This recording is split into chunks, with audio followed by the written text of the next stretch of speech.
Hello, everyone, and welcome to our very first lecture here in Chapter 18. Now, in this lecture, what we're going to do is we're going to take a look at the Ottomans and how they're going to build a very large empire that's going to last until the very end of World War I, or just after the end of World War I. So let's get started. All right, so to set the stage, you guys got to remember back to way back earlier in the year when we last left the Middle East under the Crusades. And we last left the Byzantine Empire. So around the year 1300, we're seeing that the Byzantine Empire itself is in significant decline, and we're seeing that the Seljuk Turks, who had controlled a significant portion of the Middle East, have been destroyed by the Mongols. All right, so there's like a power vacuum that's starting here at this period. So it's ripe for a group to actually take control and become a dominant power in the region. So in particular, we want to focus here for the Turks, we want to focus on Anatolia. And Anatolia is going to be inhabited by the descendants of the Seljuk Turks. And you have to remember back to when we talked about the Seljuks coming into the Abbasid Caliphate, and we also have to think about the Muslims themselves. They're a very militaristic, loyal group of people. But the big thing here is the big issue is they lack a very strong central power figure. So that's why that you have kind of this breakup and no one controlling interest for quite some time. But that's also going to be a benefit because it's going to lead to or help create an atmosphere along with the fall of these or decline of these two groups like the Byzantines and the Seljuks. So we're going to see all of these things kind of come together to make it ripe for people like the Ottomans to gain control and expand quickly. All right, so let's first talk about the Turks themselves and how they're going to spread into Byzantium. So remember, the Turks are a militaristic culture. They call themselves, at least their warriors, the Ghazis, are warriors for Islam. So there's a connection in terms of the military with the spread of the actual faith there within their culture. Now, specifically, the Turks followed a leader known as the Emir, and for quite some time, they raided the various frontier posts of the Byzantine Empire throughout Anatolia. So Anatolia is this region here, which is mostly modern day Turkey today. Now, the most successful leader of these Turks was a man by the name of Osman, and his followers became known as the Ottomans, basically the followers of Osman. And they formed a small but pretty substantial state in Anatolia for a time. And then what's going to happen from this small state is they're going to expand their lands by really any means necessary through alliances, based on actual diplomatic relations, marriages, and so forth. You have conquests, so actual military campaigns, and then also buying lands as well to expand. And one of the main reasons for the success of the Ottomans is going to be their use of gunpowder. In specifics, use of gunpowder using muskets and cannon. So that's going to be a significant innovation or invention that they're going to use to their advantage to expand their empire. Matter of fact, in this unit, we're going to focus on the Ottomans, the Safavids, and the Mughals. They're all collectively known in history circles as the gunpowder empires for that reason, is they're able to use gunpowder to help them expand. All right, so now let's talk about how the Ottomans actually achieve an empire. So Osman's son, Orkan I, is the first one to be declared sultan. And in 1361, the Ottomans capture a significant city in the Balkans, so on the European side here, known as Adrianople, which is a significant hub in the Balkan area and famous during Roman times. And this leads to the Ottomans to be able to declare themselves as an actual empire. And what the Ottomans are going to do is they're going to rule through local peoples and officials and use that ability to improve living standards. So that's a positive that we see a connection across many cultures that we've seen previously, whether it was the Muslim caliphates or even the Mongols, where they used local officials to help. Now, within the Ottoman Empire, anybody that's a Muslim was required to serve in the army, and non-Muslims were required to pay an exemption tax if they didn't want to serve. So anybody that was not a Muslim, and this also goes for the people of the book, such as the Christians and Jews, they'd actually have to pay a non-exemption tax if they didn't want to serve. They could and not pay that tax, at least from this standpoint, but as you guys know, there's a tax for other reasons within the empire, within the religion actually, that are followed. All right, so now we're going to go back to our old friend Tamerlane here really quick. So we're actually going to jump out of the Ottomans themselves and talk about somebody that was in effect attacking them and is related to the Mongols in a way. So in the early 1400s, this is very important. The Ottomans are expanding territory significantly eastwards, southwards, and into Europe. And all of a sudden, there's a threat at their back door, and it comes in the form of Tamerlane or Timur the Lame. Sorry, there's a little typo there. And they come from Central Asia, and they attack the Ottomans. And just so you guys know, Tamerlane, he's going to be, the reason why he's called the Lame is that he was disabled by an arrow shot to the leg when he was younger. But anyways, Tamerlane is a scourge across the Ottoman Empire. He's taking lands, he's burning settlements to the ground, in particular Baghdad, the most significant one. And then he also defeats the Ottomans at Ankara.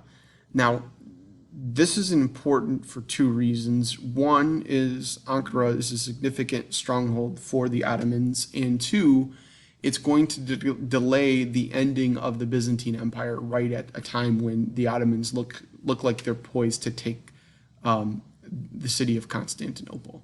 But ultimately what ends up happening is Tamerlane, he stops and then wants to do what the Mongols did earlier, is he wants to take over China. So he doesn't keep extending westward, but he stops and tries to go take over China. So just a little bit of a step in there in terms of something that's slowing the Ottomans down. Now back to the Ottomans. This is really important, and we're going to watch part of the series Rise of Empires on the Ottomans using Netflix here to kind of go over this a little bit, but you have various rulers within the Ottoman Empire expanding the empire into Europe. Mehmed I and Murad II, they expand the empire as far as Hungary. They're defeated at Vienna. Eventually, a little bit later on down the line, they wouldn't be these two men. But anyways, they're extending their empire into Europe. And Mehmed II, who ends up taking control, he wants to take over Constantinople because he wants the power of that city. And if he's able to take it over, there's a lot of benefits there. One, he's going to be the conqueror of the Byzantine Empire. And two, he's going to be able to control the Bosphorus Straits. And the Bosphorus Straits are what are splitting the Ottoman territory in two and causing problems. Because the Ottomans have territory on both sides, significant territory on both sides, but the Byzantines are kind of that thorn in the middle.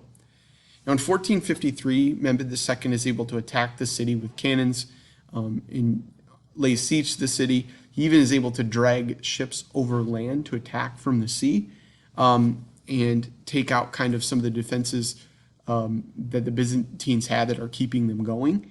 And in a very kind of small amount of time, about 7 to 8 weeks, Mehmed is able to effectively lay siege and take over the city of Constantinople. And this is important, very, very important, because this ends the Byzantine Empire. Now, once he takes the city, he opens the city to all, so it doesn't matter if you're Muslim, Christian, Jewish, you're free to come into the city, but they rename it, and they rename the city Istanbul. So the capital city here, they're going to move their capital to this city, is now going to be known as Istanbul, and it still remains that today.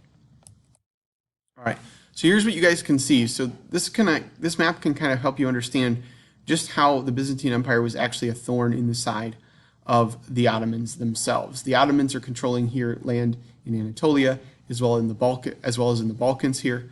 Then you have some other territories from other states like Venice and stuff, and then the Byzantines are here, okay? And then they also have the Peloponnese in Greece. But this is where Istanbul is located, or Constantinople, under the control of the Byzantines.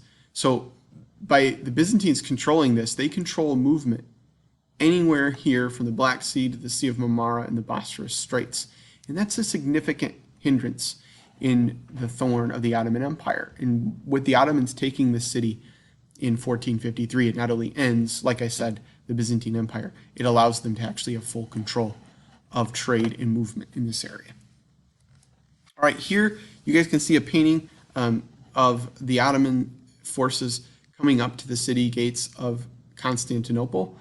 Here is Mehmed II, and then this is one of the big giant cannons that was built to throw cannonballs or fire cannonballs towards the big city walls of Constantinople. All right, so aside from taking Constantinople, there's going to be some other campaigns that the Ottomans are going to use to take over significant territory. In particular, they're going to take over some holy cities and sites for Islam. They're Muslims themselves, and they're going to take control of the Muslim homeland. So in 1415, Selim the Grim defeats another one of the Ottoman or the Muslim gunpowder empires, the Safavids to the east. You also see Ottoman expansion into North Africa. The Ottomans go into the Arabian Peninsula and take control of Mecca and Medina, the Islamic holy cities. In combination with the other campaigns and stuff into North Africa, the Ottomans are also able to take control of Cairo, which is really, really important because now they actually control the intellectual center of the Muslim world. So now you have to think about it. What are the cities the Ottomans control? Well, they control Istanbul. They control Cairo. They control Jerusalem, and they control Mecca and Medina. That's significant places, as well as Damascus too. So there's a significant cultural, political, economic centers that are under control of the Ottomans, and that's going to be significant for them in every single way. All right, so now we're going to talk about a very important ruler. His name's Suleiman I. Now, Suleiman I is important for so many different reasons, but he is the ruler of the Ottoman Empire at its greatest size. He's able to conquer Belgrade in the Balkans. He's able to take the island of Rhodes, which is a significant achievement in itself in the Aegean Sea there. And this allows the Ottomans to not only have taken out a Christian stronghold, but it allows them to have complete dominance in every facet in the eastern part of the Mediterranean and extend their naval power to all coastal areas in North Africa. At least in the central to eastern part of it. And by 1526, as I mentioned earlier, the Ottomans are actually going to push all the way to the outskirts of Vienna, so into Central Europe. They're going to be defeated at Vienna, but they're going to extend quite a ways into Europe under Suleiman I. Now, here's what you guys can see. So this is the Ottoman Empire at its greatest extent. Now, these names and stuff are not in English. This is, I believe, the German spellings of all these names. But here, this is kind of what you can see. You have Cairo here, Damascus, Jerusalem's down here, Mecca, Medina. They also have control of Baghdad. Okay, you have Vienna's up here, so they're going to push to the outskirts of Vienna, up in Austria. Here's Belgrade. They just took over under Suleiman. And then look, they have control of this entire North African coast. So that's significant size. It's a significant empire, significant control, again, especially over the eastern part of the Mediterranean. All right, so now a little bit more about Suleiman. Suleiman I was given the name the Great or the Lawgiver because he was so effective in his leadership. He wasn't perfect. We'll talk about some of his negatives here coming up, but he was able to develop a very efficient government and social structure, so the empire would operate very easily and very well. And that's important because it's so large. He creates a civil and criminal law code, so laws separated versus certain things, so crimes versus actual civil disputes. That's a significant thing in terms of making sure that punishment and issues and stuff are dealt with appropriately. He starts to limit taxes and simplify the use of the government, so the bureaucracy, and uses slaves for purposes there. Again, kind of helping to limit the costs of the empire so that people have more money in their pockets and aren't paying as much in taxes. They use what's known as the Devshirme policy, which is basically the Ottomans would actually go into their territories they conquered.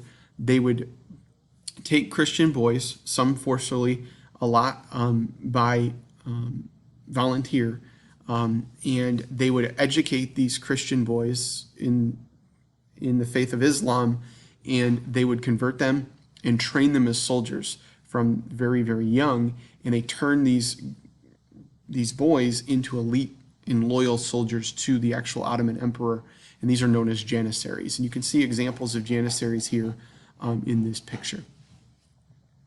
All right, so now onto the culture of the Ottomans. The Ottomans, they granted freedom of worship to all, mainly Christians and Jews. Remember, in the Islamic faith, those two groups are called the people of the book, and they have special privileges.